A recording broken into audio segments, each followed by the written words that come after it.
Gonna get myself a beer. Can't beat a cold beer in the fridge. So I don't intend to drive anywhere tonight or today, so this will do the job.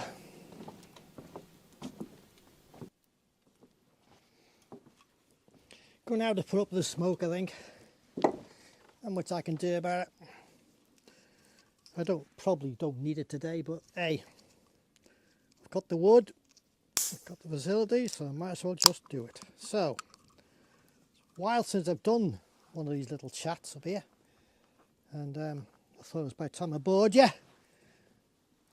And today's the day, really. As I said earlier, we're getting towards the end of July, 7 months into the year. It doesn't seem weeks since I started lambing the sheep. And now we're looking at the shows. Southern show we've been to, that was a cracking show. I've been bugger to get out of the field. Definitely going to cycle down next year because it was hard going, getting out an hour, waiting to get out. Can't blame them, I suppose. That's how it is. And then there's the Manx show next weekend, not this weekend, the weekend after. And Carla and I were going to cycle that one because I'm not far away. And what else can we talk about? State of agriculture. I was on the NFU stand at the show, and they're telling me like we only actually use 6%. Only 6% of the food eaten in the Isle of Man is actually grown in the Isle of Man. I think that's horrendous. Horrendous. I mean, there's enough land and there's enough farmers probably to actually feed everybody on the Isle of Man. I think you've got, the attitude for the politicians is there's a boat in the morning, but looking this week, I don't know where that's to anymore. It seems to spend more time broken down than running.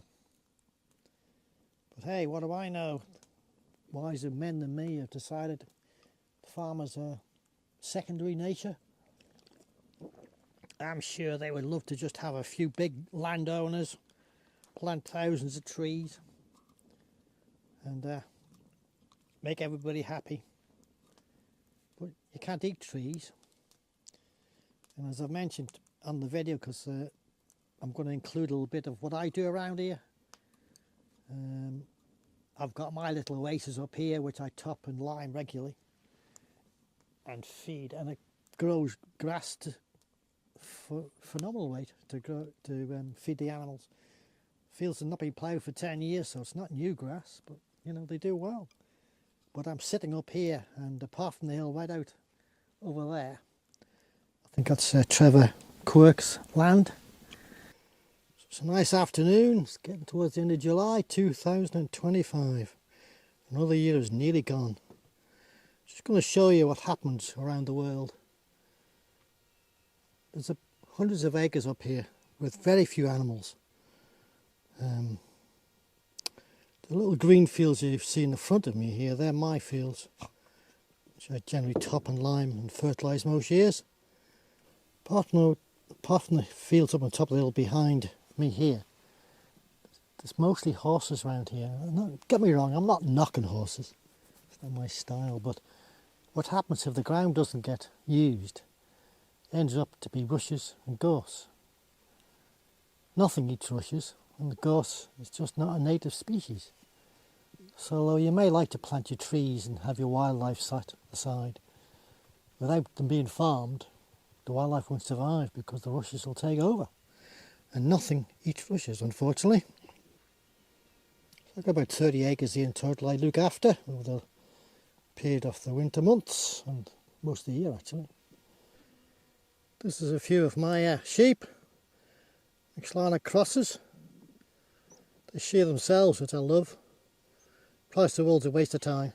I used to farm on that farm, which is 60 years ago. 150 sheep's wool paid for the rent of the farm. These days you can't give it away. So most farmers end up burning it, which is such a waste of such a valuable commodity.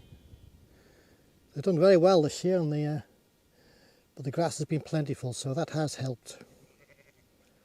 Helped dramatically, I think.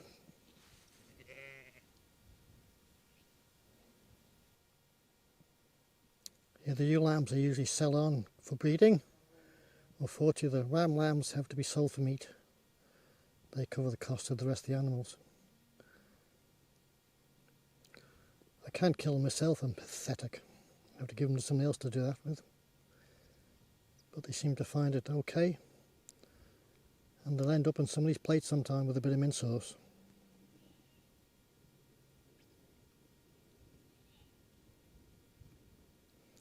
85 sheep about in total, usually about 130 lambs a year. Just in front of us there is my little John Deere 2450, Manx tractor from new. Had it about 6 or 7 years. Joyful little thing, 2-wheel drive, does everything I want. Because I've only got sheep, I need a topper and to do keep the fields tidy. And I've got a lug splitter. I've had this little spinner quite a few years. There's a little Fleming, and it goes behind my quad. It does all I want up here. Had the fields tested this year and they were very short of lime, so got them the lime sorted, bagged it, or shall we say turned up in big bags, and I bucketed it into my spinner and spun it in the ground behind my quad. So you don't need massive big tractors if you make the effort. About 280 acres, should do it for a few years and then I'll need doing again. The other thing I use a lot of is this little grass rake or grass harrows. You move the sheep. They have 2 acres and I leave them in those 2 acre fields for about 10 days and move them to another field. And after I move them out, I rake them with this and it keeps the dead grass from lining the bottom and killing the clover. And also when you move the sheep, they don't have to worm too often because there's a worm cycle breaking. So there's about 5 or 6 weeks before they get back into the same field. So a little, I think it's a Fleming actually, goes behind me. It was a wet day and I don't feel like being in the weather. Goes behind me Shogun. If it's a half decent day and sunny, it'll go behind me quad. Rushes take over. When they take over, it's impossible to get rid of them virtually without spraying, and I hate spraying because I don't do it up here. So I think really people have got to start thinking about the Isle of Man as a food capital, not just a place to live. That's pretty. But as I've said, there's greater minds than me have decided we'll just pay it to keep the place looking pretty. Don't worry about feeding the folks. It's been a good year though for grass. Basically, we've not really had what I would call a very dry spell. There's always been a bit of rain about. Not too much rain, it's not been too cold. First time this year I lambed all the sheep out. 80 sheep lambed, I had to lamb 1. Which I thought was quite amazing really. I just left them to it. We lost a few of course, because the weather's not always that great in April, but generally speaking, they survive quite well.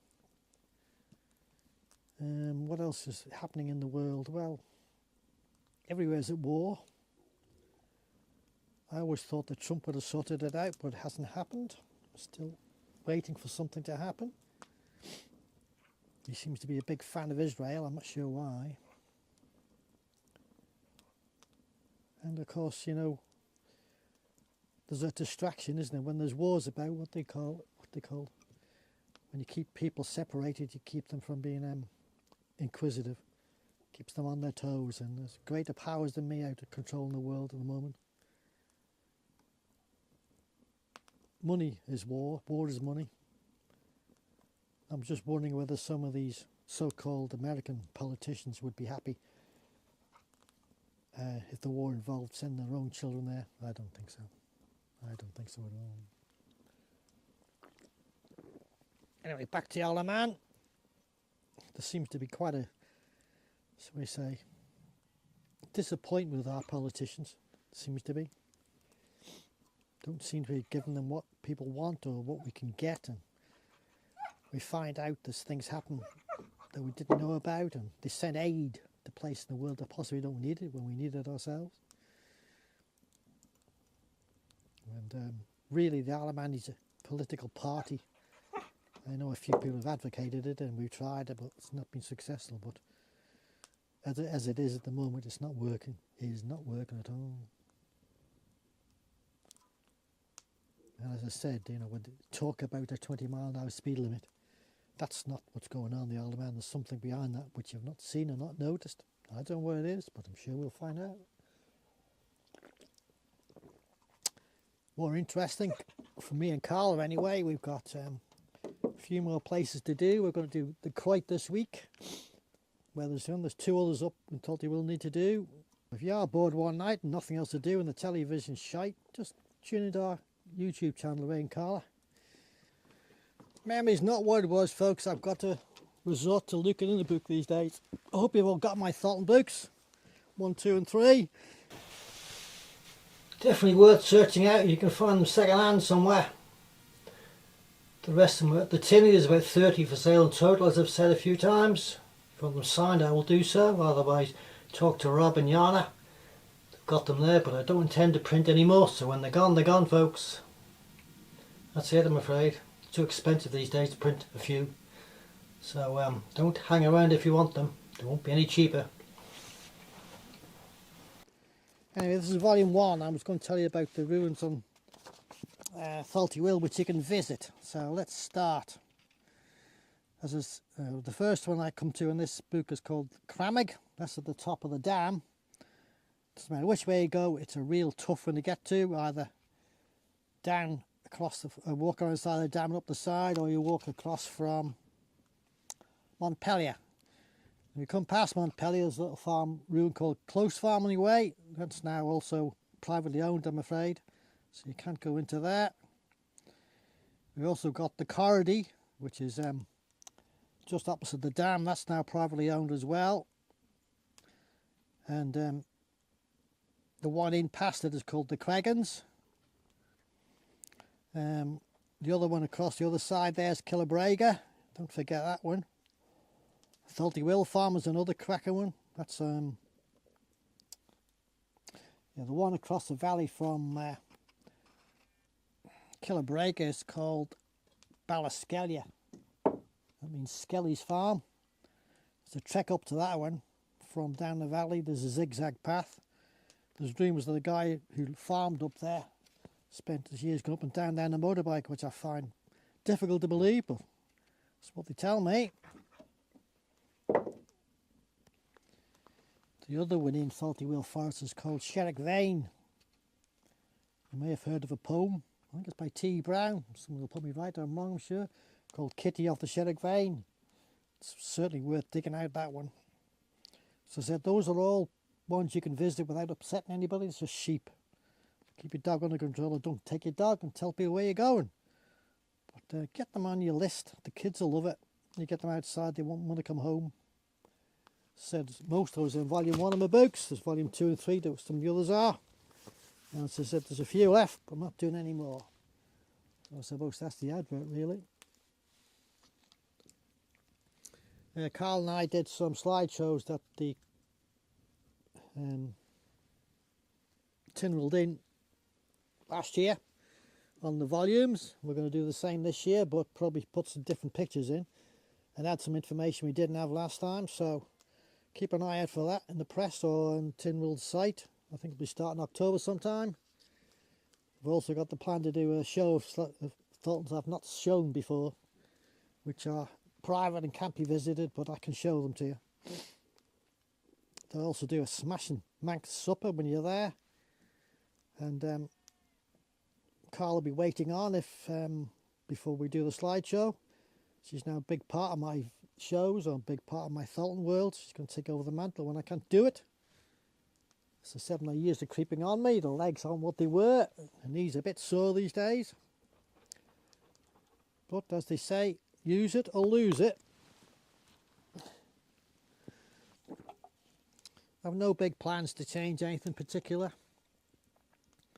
I said the sheep do a good job of keeping the place tidy and keeping the grass under control. They also produce a bit of income for me and an interest.